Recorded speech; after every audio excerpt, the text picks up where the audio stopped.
Sister Stella. Isi ni chọrọ ikwupụta njọ gị. Kedu ihe bụ ebumnobi gị mere iji chọ ikwupụta njọ gị?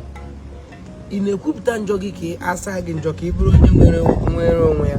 Ka e nwere ihe na-ayọ n'aka Jesu mere iji chọ ikwupụta njọ. Olukwa echi ịdana na njọ.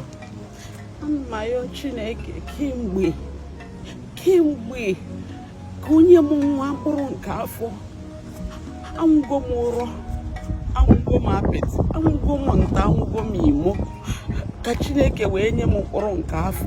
Mana ọ bịarọ nya m na-eche na njọ m niile, ihe ọjọọ niile mmekọbara na ihe mere m ji amụbe nwa. So nkwupụta ya kịta ị marakwa ma Chineke ọ ya gbagharazi m ma nye m mkpụrụ nke afọ. Ewo ọ dịkwa mma na ichekwubere n'ebe Jesu nọ, mana na ị nwere ike confess ya mmehie gị niile, Jesu nye gị nwa. Ọ nwere ihe na-akpụgara onye nwe anyị ahụ n'omume. Ka ekwanụ mgbe ị lụrụ di? Nke afọ ịtọ ya kịta. Just afọ ịtọ? Ị lụkwara di late afọ ịtọ. Ka e meziri nọ na-akpa nganga ya na-eme gịnị? Ka e meziri ma o nwee ka ife si wee dị mgbe ahụ anọ m na Ụmụnede, ịma ebe a ndị tipa na paakị n'abalị before tupu ha gawa Imo steeti ma Anambra ma Enugu.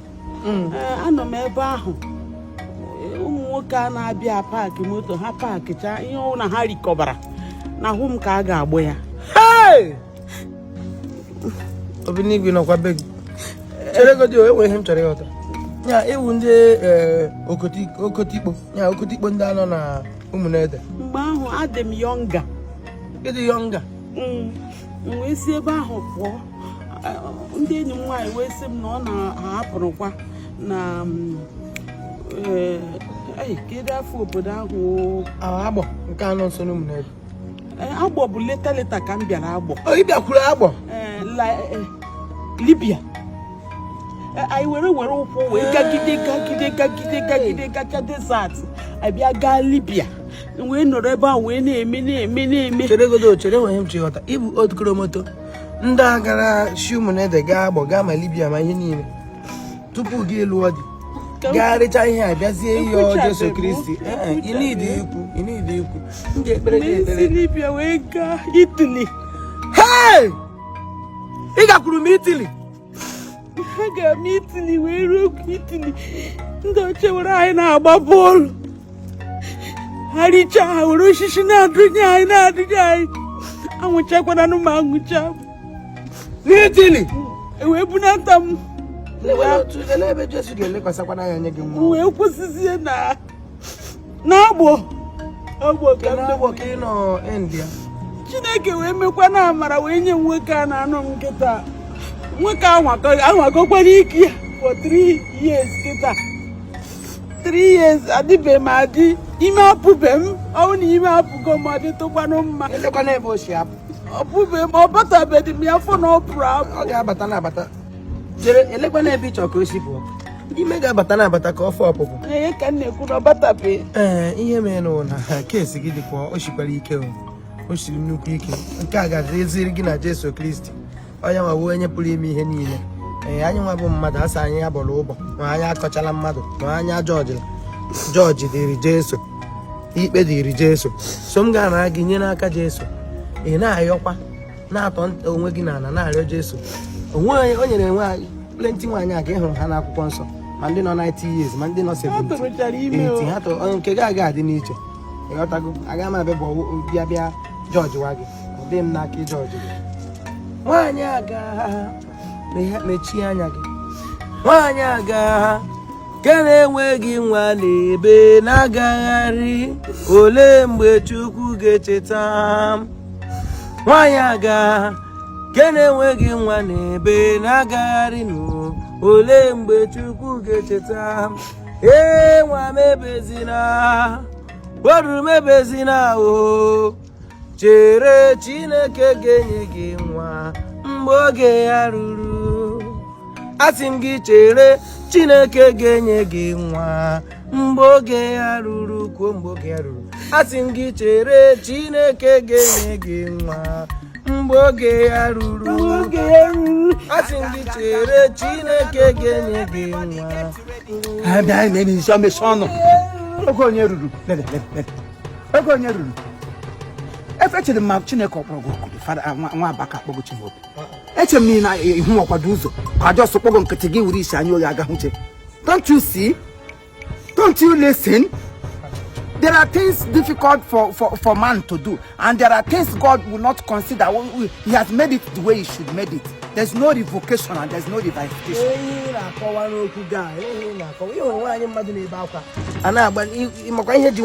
Gịnị ji ihe o? Ihe nwaanyị na-achọ nwa nwaanyị na-achọ nwa na nwa na-esiri ike. Nwa ya furu efu ka ọwụ na ụmụ ya fushiri. Ihe nwaanyị na ọmụbeda ọtụba atụ ka ofe ma amụ. So ọ bịara ka ya yọrọ ya Jesu Kristi. Confess ya kwupụta njọ ya. Ka mara ma Jesu ọ ga-eshi ebe a na-ekpofu ahịhịa bulie nwa ogbenye elu. Gaa na ya nwa nwere indọstrị ebe a na-akpụ nwa. Ma ọ ga-aga n'indọstrị ebe a na-akpụ nwa were ofu nwa were onye na-akpụ nwa onye blọk ole ka ọ ga-aga blọk indọstrị akpụtara ya mgbe kwesịrị ikpe gị nwere ihe o mere onye kaki ji onye ji kaki ote gbasicha ụzọ ebe niile ebe ventilation ga-esi aba ebe ọ ga-esi ime onye ọgwụ ọsịmị onye ọgwụ Dominica ele onye na-amadụ Dominica ụmụ okorobịa dụrụ vam n'ala onye ihe a dụrụ onye n'ụwa nụ taịm o kwesịrị iji amụ nwa adọọla ya dọrie ihe tọkasịa ya ya ịmedụ onye awụ Dominica ọwụdụgo onye si Libya bụlata mgbe nwa chọrọ ịnwụrụ aha anyị n'obodo ọkwa ọgwụgwụ ele ihe na-eme m ya dị ka sometimes I don't talk through nwa nwoke bibu na agbọ from agbọ gụ na ụmụnego imechara gaa Italy gị na-eke ọkụ ụgwọ na-akwụ mgbe ọ na-ịgafe ụta aka na-awa afọ ọwụgụ gị na-anya gị chen gbapụ ire gbapụ mgbe ahụ chire gị asị ịkwụcha ọla ntị n'ire kwa akwụ na ntị kwụ n'ime asị enwedebi na ịkwụsịchala ha onye mechara lụọ di ele nwoke ịdagara n'aka ele ebe adụla ọka ekegara n'aka ihe eke lee anya m agwa gị asọbedo Chimaobi asọbedo gị bute cross of Calvary were ya wee gị ahụ n'ọchị ọ gafele wụ na ọ gafele. There's no reversification. Asọbedo gị chịta mustard seed kwụnye ya 1 cup manye ya mudu wee gaa ya n'ime ka bịa ati chere aja nsọ were olive oil mix ya ana mgbe ọsọ gị na ya ṅụọ na apịtị ṅụọ nne m asọ gị ṅụọ shaboki ṅụọ president ya agwọ n'isere gị n'aka gị ṅụọ ya ka iji ime ihe time agala na ọ gala akwụkwọ Ecclesiastes mere ka mata there is time for everything. There is time for conception and there is time for delivery. There is time for marriage and there is time for this. When time for you to give birth, you give we na abra wich na madu wewu. Umokorobịa ndị agbo anụ mgbe isa agaricha dị agbo ọbịa n'elu. Ele na ihe chọbụrụ ịmụta nwa fọ. But that time achọrọ ka ịmụta nwa. Gị sị dịche n'ụwa kafe. Ọkwana ga-ebe akwa nwa n'ụwa nta. Promota kụrụ ya n'egwu. Baba ka mechọ na ịnya ya na. Ibra ngụgba na-ebe akwa ka ayiwa gị chere chief ihe ka adị ka okwu donu enwe otu isi ekwu okwu a na-adịcha mma eto bụla m siri kwu ya okwu otu iji na-ekwu ya na-adacha aja na ntị mana ihe na-ekwukwa obere sense jụọ small sense dị na ọ nke ị ga-ahụ na small sense dị na mana ihe akwa mmadụ ị na-agwa okwu gị mara otu isi ọwụ mmadụ ọma ha na ya wụ mmadụ ma were ndụ ya tọgbụrụ nkịta tọgbụrụ ewu ịchagharịala anụmanụ ịchagharịgo ihe mere time gone is gone. The only thing I will advise you to do now is to go for adoption. It's not a crime, it's not a sin. It's acceptable. I want my own blood. Your own blood. Which blood again? Blood where again and the driver and the damn fool had to go to the and the wheelbarrow. You will get dandara. You are not God, no. I'm not God. I wouldn't cheat. He's a forgiving Father. God of forgiving God. At this evening time, you know he's now a forgiving Father. But that time you are doing it, you don't know he's a forgiving Father. Hey. Nobody is above sin. No, Father, let me tell you, I am not saying that nobody should sin. It's good when you sin, you come back to God and then. Exactly what I'm doing. It when it's still time, you came back late. You know, very late. Number day, you Ile make sense. For the first time, Nambia. Oh, make sense. Ina ababo. You need to teach. Echi, but I'm just 50. My guy, 50. 50. We hit That 50. we hit 50. Good evening. Around there at the same night, I saw you. I make an area. And I kept my mom area. I was sweet. Araulo. Araulo ni ralu mokrobia ra di so ngogoyi. Araulo. Don't leak. Iga na ekpere. Na-eti ikpere na mgbe niile. Jesu Kristi a na-ele anya n'obi. A sị na onye ọ ga-eme n'ebere. Ọ ga-emere ebere. When they bury na time every game na we need to gbatigo ogologo. Ndị na-ekwu okwu ke ụlọrọ ọhụrụ asị what God cannot do. Does meat exist? Oh, does mean it does not. Oh, what him out do. What God cannot do does not exist. So ị ga na-ekpe gị were obi gị niile na anya mmiri kasera na-ekpe kasera. O metara mụọ Isaac na nka. So ị gabeghị nka ha, ị gabeghị half age Sarah. So gawa na-ekpe na-arịọkwa obi n'ikpe. Na-egekwa ihe ọ gwara gị maka ndị ọzọ adị ama ị ga-esevukwa another life. Ị nwere ike nwee ndị ga-akọwara ihe ọ gwara gị na si na ọ dịghị mme gbagharịcha akụgbocha njin kọrọ akụ akụọ Ọ kọọla ihe ụlọ asọbere ya ọsọ ka ha nda wọla. Njin akụfụrụ ọnụ onye ọkụfụ ahụ na-eri ihe nọ n'ime na enye m ihe hope ote. Gwa ya ahụ eziokwu, the truth is bitter. Say it the way it is. Thank you for giving me hope. I wish I would turn back the time. The hands of clock. I call her good night. I will not change my ways. The only thing you can say now for your heart to be fully changed. Man, for the other one, well, I'm not God. For what I'm telling you It is too late already. It is not too late. Or the too late to give what I want. That's what he's telling me. Happy you on your calculation. You on your calculation. yeah, I remember when I get a job. I go look at the one or two. When you're in the end, the work was the Cobaroo. You get me one or two.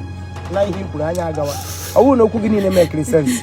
You know what I'm like one about him, if you care of life. Nah, Hannah. Nah, fun now. The one about Jesus, onye nwa dị nwa nwa.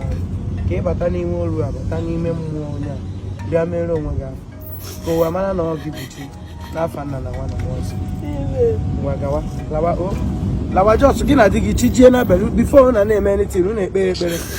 Kpee ekpere kọwakwa mmehie gị ekwekwala ka di gị na ya ma ị na-akọwa.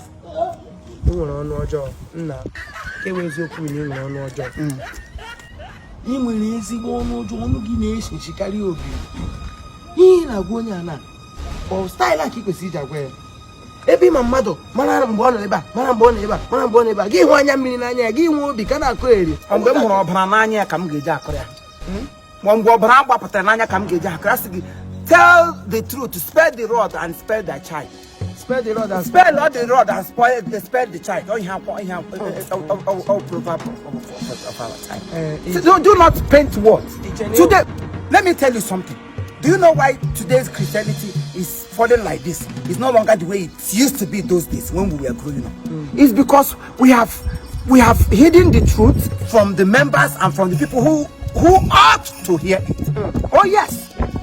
We are covering so many things just to suit them, for them to remain in our kingdom, to remain in our fellowship and all the rest of them. But if only we can come out, open our mouth, say it the way it is, no matter how bitter it is. That's the word. The truth is bitter, but it must be told. Give way so far. Prosperity. Come here, brother Nico. Yala. Give plenty. The Lord be with you. It is well. What is this? Is that? Yes, forget it. What time should require how we talk? Manambozo. Can walk again, Bozo. Ihu anya mmiri n'anya mmadụ nwe obere remorse. Ma ihe nwere anya mmiri n'anya nwe obere remorse. Enweta ige jido nwa ọnụ gwa ya. Okwuchukwu niile agbachara m nkịtị na agwa nnọọ gbagide gwaruo otu o si sọ. Taa mmụọ nsọ dakwasara gị imedo ka nkata ara. Nse to nyela amado yo. Asị mere ka nkata ara even ana m anọ n'ihu nwa apago. Wapụ. Achọla m iluzi ekwe. Iluzi onye? Achọla m iluzi ekwe wapụ. Pụọ ebe. Achọla m iluzi ya pụ. Nabata Christ na ndụ go. Atụla m aka. Asị nabata Christ. Atụla m aka. Zuzuru shi. Nabata ya n'ime ndụ gị. Aka gụkpa m gị atụla m aka nwoke oru ọbara n'ihe. Nwoke oru ọbara bụkwa ego. Man of issue of blood, he ga win. Don't to make mess. Atụla m aka. Ka ọkwa ni kutere keta. Ọsọ fute gị kutere okuchọkwa ka ndị zuo ya. Gawa no atụla m aka pụọ. Ebule piamo.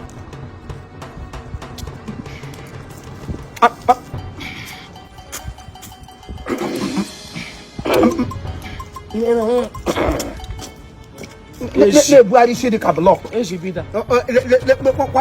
kwankwasa Ejibi onye kwankwasa. ohe wụ Ma ke kwankwasa. Kwankwasa. akụkwara m ihe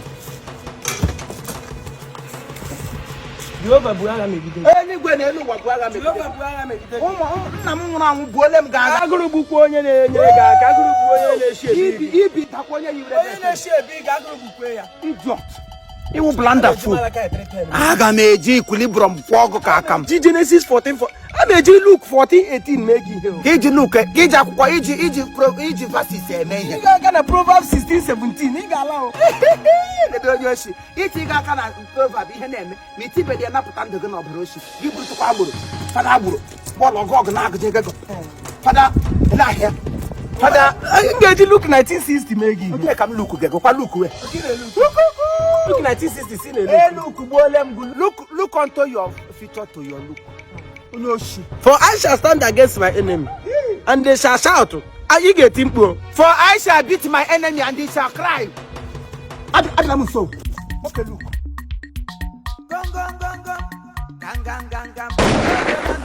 Everybody get ready. Time for a meeting.